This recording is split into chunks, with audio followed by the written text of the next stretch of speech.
നിന്റെ മുഖത്ത് നോക്കി എങ്ങനെയാ പറയേണ്ടത് എന്ന് എനിക്കറിയില്ല. അച്ഛന് മറ്റൊരു കുടുംബമുണ്ട്, അതിൽ 2 മക്കളുണ്ട്. ഇതാണ് ആദ്യത്തെ അധ്യായം. കഥ ഇനിയാണ് ആരംഭിക്കുന്നത്. ഈ തറവാട്ടിലെ കെട്ടിലമ്മ വിലക്കിയിട്ടും ഇവിടുത്തെ ക്ഷേത്രത്തിനടുത്തുള്ള ആൽമര ചോട്ടിലിരുന്ന് കാർത്തൂന്റെ ചെവിയിൽ തമ്പുരാൻ മന്ത്രിച്ചില്ലേ? ആര് പറഞ്ഞു? എപ്പ പറഞ്ഞു? ഞാൻ പറഞ്ഞിട്ടില്ല. ഇത്ര വേഗം മറന്നോ കാർത്തൂന്? തമ്പുരാന്റെ പഴയ അനുരാഗ് കഥയിലെ ആ നായികയെ.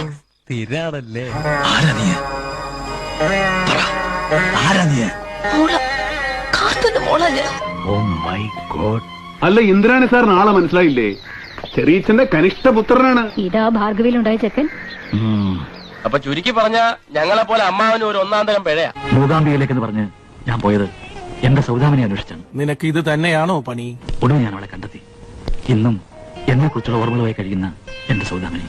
ഇതിനൊരു അന്ത്യമില്ലേ മോനെ, എന്തോ നിന്റെ കൂടപ്പിറപ്പാ, പ്ലേ ബോയ് മോനെ, നിന്റെ സ്വന്തം രക്തമാ. അച്ഛന് പറ്റിയ ഒരു തെറ്റ്. അതെപ്പോ? അതൊക്കെ ഉണ്ട് കല്യാണത്തിന് മുമ്പാ. എന്നാലും ഒരാഗ്രഹം, എനിക്ക് ജന്മം നൽകിയ ആ മനുഷ്യന്റെ പേരൊന്നറിയാൻ.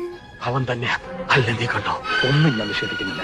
തെറ്റ് എന്റെ തന്നെയാണ്. ചതിക്കാൻ വേണ്ടി ആയിരുന്നില്ല ഫാദർ, സ്വീകരിക്കാൻ തയ്യാറായിരുന്നു. തന്നെ കൂടെ തോന്നുള്ളൂ. I also failed of U.